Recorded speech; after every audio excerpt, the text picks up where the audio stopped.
the upper right, in the red, we have none other than Slayer's YugiOh.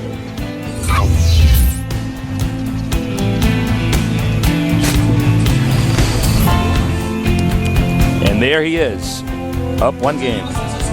In the bottom left, seeming a little bit nervous, plays with a towel over his mouth. I mean, over his mouth, excuse me. FXO GuMiho. I said he plays with a towel over his mouth. I meant he plays with a towel over his mouse. I don't know how I messed that up. What? Why did he play with the towel over his mouth? I don't know, man. He's like, it's like the most hard thing of all. He dips the towel in chloroform and like holds it with his mouth and tries not to pass out. He can't breathe the entire time, Artosis. Wow. That's why he rushes? Yeah.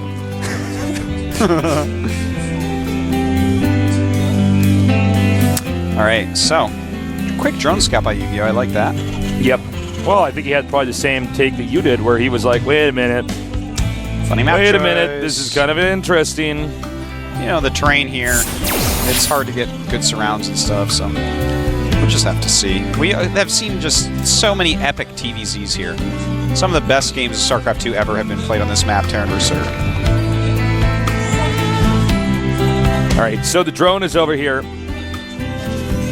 And he's going to see, so far, there's nothing suspect about what GuMiho's doing. Yep, nothing too suspect at all.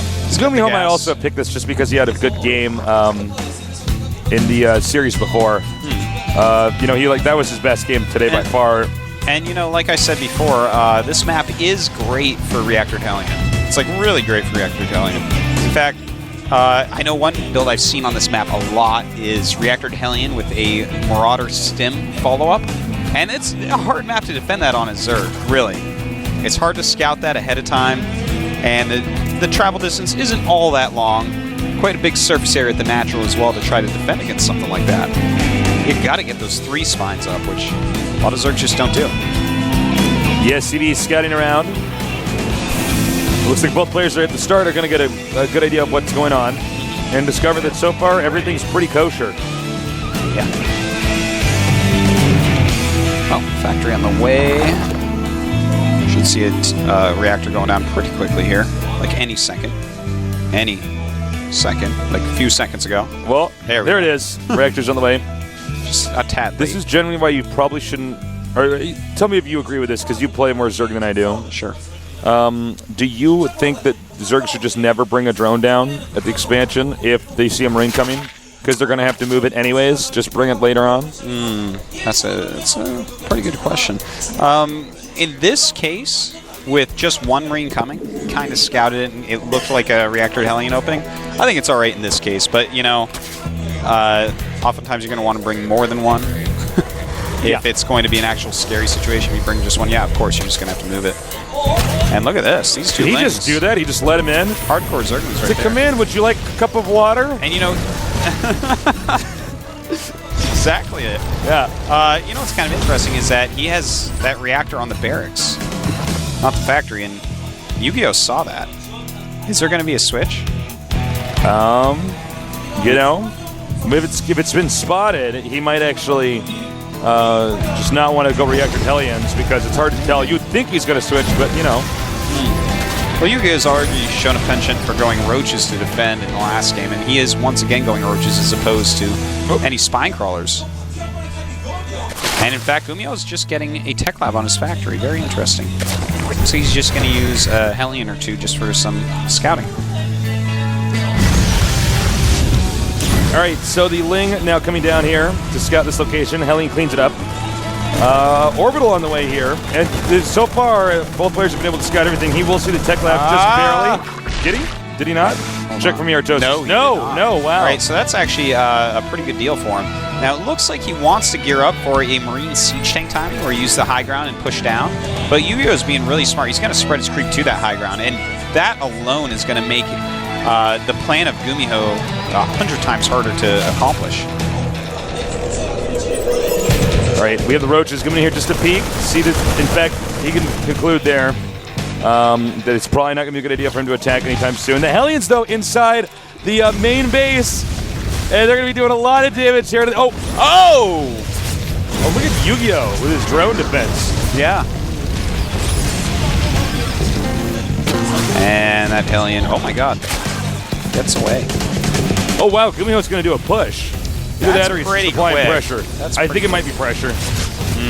It may be. Looks like he's going to take that watchtower. Siege mode about to finish. He just walked up to take the watchtower to see what was going on. But YugiOh already has such a brilliant creep spread. One thing that's interesting, though, is he never got speed for his Zergling. So he's actually making a Baneling Nest. Looks like he's just going to go Roach Bane. I don't know why you'd be going Roach Bane on this map. If GuMiho can read that coming, he's already going Siege Tanks to Siege Mode. He can just siege up, make a wall, and then come out with a much later timing that YugiOh is not going to be prepared for because he's going to be putting a ton of resources into this Roach Bane attack, if it does in fact occur. I mean, he doesn't have speedling. This is really weird, and the layer goes up. Yeah. When you see someone starting a layer before they have speed, that is an interesting thing. Can you explain to me though, really, what is with the decision for the Roach Baneling? If Muta is probably better on this map.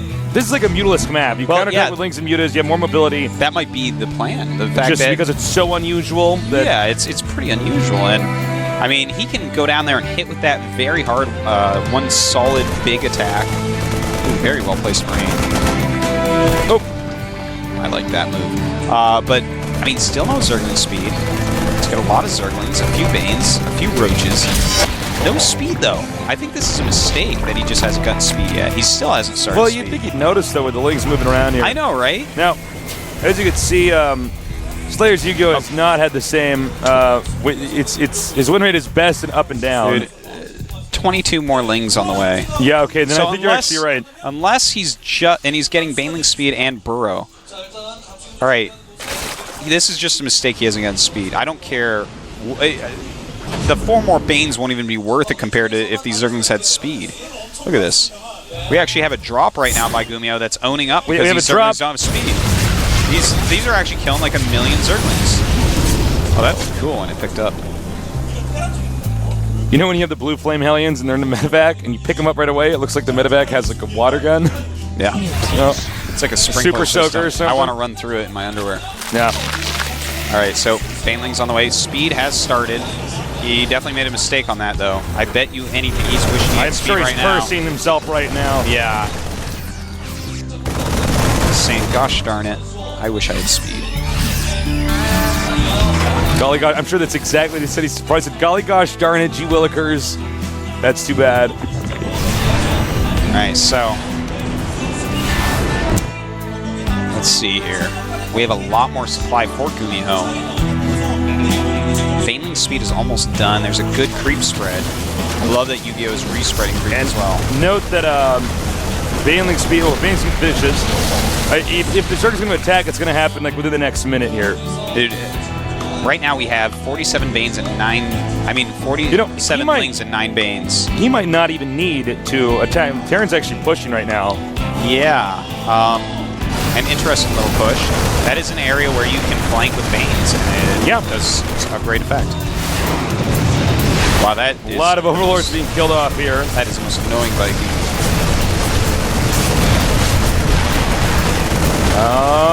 Is he just going to sack it? I guess he's just going to sack it, guys. He just loses that base. Mutas are out. This is kind of a train wreck for YugiOh right now. I don't know. YugiOh's all over the place. I don't see his plan yet. I mean, he does have Burrow, so he's going to be able to put some Banelings around. These guys are actually choking right now. This is actually kind of painful to watch. Yeah, I mean, he could have A, counterattacked, B, tried to save his base, but instead he went with, like, letter W that wasn't even on the multiple choice list, which was like, don't do anything and let your base die. It's like, well, we don't really put that on the test of answers because that's not useful. So now I guess he's going to go ahead and go down here and try to break into the front door. I don't know, man. It's weird, but here we go. He's going to go over here and attack into this. Wants to remove this drop. Good idea to remove the drop, at least. Uses a lot of Banelings for it. Didn't really need to use those Banes. But yeah, he's really saved the Banes. I mean, I'm trying to figure out, and I've guessed like 40 things this game for YugiOh's plan because everything's looked a little bit weird, and still he's shown no plan. In fact, he's sending those over to Burrow, and I mean, he just loses them all. This is really This is pretty Not bad, looking guys. good for Yu-Gi-Oh. This is a pretty ugly game. Yeah, yeah. I mean, no one's taking charge. You know, in fact, GuMiho's army is still over to the side, and he's waited so long with it on the side. By now, Yu-Gi-Oh should have split his units up and crushed it from both sides. And that's like a way that Zergs love to get ahead, is when you leave your army too long in the wrong position. I don't even think, I think GuMiho is actually, I'm dead serious, I think he's actually sitting back waiting for some really weird timing of some sort that he hasn't seen before. Yeah. Because I think he's probably sitting there going, what the hell is Yu-Gi-Oh doing? The fact that Yu-Gi-Oh hasn't cleaned up that army on the left, GuMiho's got to be wondering about that, because that's just something that you do when Terran leaves their army in your area for too long. So, I don't know. We'll see. He is running down. Will he make more Banes? He is making a lot more Banes and a lot more Lings, but not over here. Just attacking with a piece of his army down. All right, here we go. And turns around as soon as he sees those units coming down. Good choice. All right, the air attack is going to finish. And it looks like he's just going to push in over here. Can't really blame GuMiho. Yeah, and now this is an area that can't really be flanked. He can attack into it against the wall, but it cannot be flanked as well as the other area that his army is at. Now he's losing some more stuff. All right. Again, GuMiho not playing the best game of his life. He just killed 2 queens. But, you know, it's still, it's much better than Yu-Gi-Oh! Yu-Gi-Oh! Is actually in such bad shape right now. Yu-Gi-Oh! I've never seen, I think this is one of the worst games of the Zerg I've ever seen. Such a fall apart. No, I can't even emphasize this, how this game is supposed to look completely different. Look, if Yu-Gi-Oh! Is a game of Jenga, like, I can't even find all the bricks put back in the box. Mom's going to be mad. Yeah. We lost the Jenga bricks. If Yu-Gi-Oh! Is a board game, then he is actually, he's like Monopoly, but he didn't come with any of the pieces, like the dog and the hat and the thimble. Yeah. You actually have to use like different coins from different countries just to move them around the board. And it's like, well, this isn't part of the Monopoly experience. That was an interesting one. Yeah. Well, we have drops on the way, so we'll see what he can get done with that. But GuMiho has secured a third. The thing is, he's just, I mean, even his mutas are just sitting there. Yeah, okay, now he's moving them. Are pretty ineffective. And now, he actually could have saved that. I saw that jump up into the orange for a second. Yep. Oh, well. Both these guys are having a hard time. I feel for him, man. Well, at least he's removed this base. This is an important moment that he's removed this base. And in fact, bringing up Zerglings to make sure it gets removed, that was actually a good choice because there was a medevac coming in with Marines, which would have chased those mutas off and saved it. All right, another drop over here. It's going to be picked up quite easily. GuMiho right now up at 173 supply against the 125 of Yu-Gi-Oh. Damn. 8 more mutas on the way. And now a drop over here at this expansion patch. Off some more siege tanks. You know, I feel like Yu-Gi-Oh's mutas are always in the wrong spot on the map. Yeah. Yeah, and I don't... Have we seen Burrow used at all this game? He got Burrow really quickly. Yeah, I don't think we've seen one Burrowed Baneland. I do not believe we have. Yeah. I don't think we've even seen a Burrowed Linga in an expansion or anything. So both players are struggling to get a third base here. One thing he is doing well is creep tumors. He has a lot of those. In fact, he's had so much queen energy that he just laid like 15 creep tumors at once. Yu-Gi-Oh is a wreck. Yeah, he is. But, you know, he is fighting back, too. Let's not forget that he killed off that base of GuMiho, and that was important. He's now finally killed off that army that was left on his side of the map for days. And now he's going to kill off this additional base, perhaps. Yep, looks like he will. Yeah, it does look like he will. Oh, my God. Well, GuMiho's messing up, too. But now this is the ultimate mess up happening. Ready? Oh, wow. He caught it. I was actually, the way this game had gone, I had expected to lose fly everything over it. Well, he's still going to lose quite a few. That's a lot of stuff lost. Yes, it is. A lot of mutas do go down, but +3 almost done here for GuMiho. So he's going to have 3 2 Marines. In the meantime, the Zerglings are 2-1 with no more upgrades on the way. So a decent 1-1 over his opponent as far as upgrades go, which is a big deal. And we have another medevac coming up here that is not loaded. I think that's intentional. He wants to actually distract him up there. Yeah, I would say so. Yeah. Flying him around. He's like, all right, now I know where all your stuff is. Now I can move if I want. Yep. The rest of my army. There are so many creep tumors on this map. Yeah, there are a lot of creep tumors here. I'm actually surprised that once again he's starting that command center all the way over there at the expansion instead of somewhere safe where the mutas can't touch it. I'm trying to count creep tumors right now. Yeah, tell me how many creep tumors are out there. It's I'll like keep actually casting this. amazing. Looks like the third base is done for YugiOh, so that's one thing he's got going for him. The supplies have been somewhat stagnant. Right now there's 24 times 3 minus 2. So that's 70 something. It's like there's like 70 creep tumors, whatever. We got a Muta harass here. Taking out the reactor. Smart move there. Now he's going to leave when the Marines come in.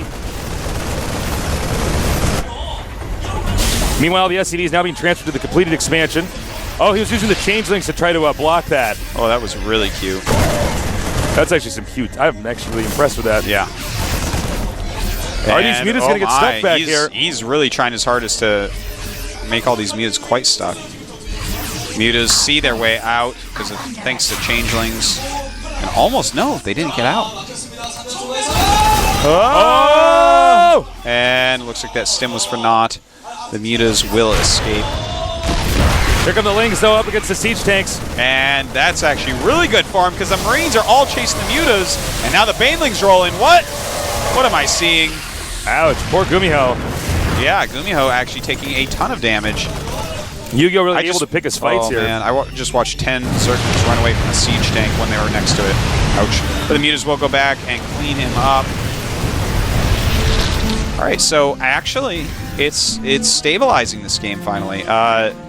You know, the problem is that GuMiho has 2 mining bases, whereas YugiOh's about to have 2 again. But GuMiho's just going to keep on remaking his units, even though he lost quite a few there, quite sloppily. The thing is, Banelings are going to do a good job because the siege tank count has been completely reset. There's 2 siege tanks on the map only. All right, here we go. The Banelings running past the door as they should, going for the Marines. Very nice. Yeah. Pretty well done there, but, you know, he's losing a lot of units during these little attacks. He really should not be engaging when he has this little supply. He should be counterattacking. Yeah, you are completely correct there. Well, he's going to try some of that now, a little bit of harassment down at what used to be the gold base, the base formerly known as the gold base. And he's going to go down to the other base now. Nothing down there, but the double drop coming. No turrets were in that base. All right, so this double drop looks like it has a very good chance of killing off this base. Muta's just trying to do some damage here. GuMiho looks like he will, in fact, get this base as well as most of the drones for sure. Yeah, it looks like this game is not. Oh no, YugiOh! Oh. Yeah, and during this time, he was looking at the drop, which killed his hatchery. He may actually KO. Oh my god, now the Muta's taking so many hits. That's about it, man. I mean, 60 supply lead for GuMiho, 2 bases against 1 as far as mining bases went. The Muta's now flying northward, but the Zerg, I don't know what happened to YugiOh. He's just like falling apart. I mean, this is actually kind of sad. Yeah, Lionel wasn't there to help him this game, Tasteless. No kidding, man. He is a snarp right now. And we don't normally see this in Codex, but we are actually seeing a player who is just completely choking right now. Oh, that's the queen. Some of the creep tumors finally going down. Yeah, there's not much economy to speak of for the Zerg. We have GuMiho maxing out once again. He's got 3-3, way better upgrades, way better army, way more units, way more bases. The game should not be much longer from here. Yeah, it should be over. Sorry, guys, it's not the most exciting game, but, you know, what are you going to do? Well, yeah, it looks like right now YugiOh, I mean, he still doesn't have too much of a plan, just using some Banelings as he can. All right, and here come the Marines now.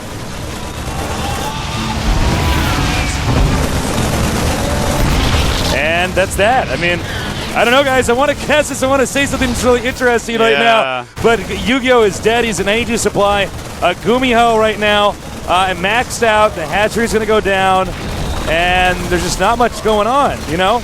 Yeah. And this is one of those rare instances where we will. We haven't had a Codex. We haven't had a Codex game like this in a while, and that's it. GG. Game 1 was much better from both these players. This was a very sloppy. That was a painful game to watch. That was a painful game to cast. Yes. I mean, even for GuMiho on that part, GuMiho was like so cautious about trying to finish off his opponent. It's like actually Yu-Gi-Oh's dead. Yeah. All right, so we're going to go on to game number 3. And, you know, I got to say, after watching that game, I feel like whoever wins this is going to lose to Zenio. I feel like if GuMiho wins this, he'll lose to Zenio. I do feel like that. As far as Yu-Gi-Oh against Zenio, I feel like if Yu-Gi-Oh just changes like 2 small things about the way he played against Zenio, then I think he can take out Zenio. He actually got far ahead a lot of times. But that would be a good match. It would be a good match. We will see. Antigua Shipyard is the map of choice of Yu-Gi-Oh. Hopefully, guys, I mean, honestly, that was a pretty rough game to watch. Yes. I don't know if you guys are feeling that as much as me because we've been analyzing StarCraft for a long time, playing for a long time, and there was a lot of stuff wrong with that game from start to finish. From the Roach Baneling opener that we never even saw what the plan was. He's like, I don't know, Roach Baneling. And then what I'm going to do is when he attacks me, I'm going to lose my base and not try to defend it. I mean, well, he didn't have speed for 1,000 years. He forgot speed. He never crushed the Terran army that was over there. If you crush that Terran army, then suddenly you're like, okay, I've killed off your army. You killed a hatch with no drones at it. Good on you. I killed your army. Yeah. But, oh well. We'll see. Game 3, I guarantee you guys will be better than that game because Game 1 was much better, We promise you They guys. are both much better players than what we just saw there. That was a stressful game for everyone involved. I hope you viewers at home calm down. Yep. Watch this next one. I know you nerds throwing popcorn at the screen like, make it better. But I can't do it. No. Sorry, my nerd. It's not how it works. No. All right, so the countdown started. Please, God, make this game better than game number 2. I will do anything. That was I will take waterboarding before game number 2 again, please. Yes. All right. Let's keep our fingers crossed. Yu-Gi-Oh! Completely choking that last game. GuMiho having a hard time finishing off his opponent. Let's hope this game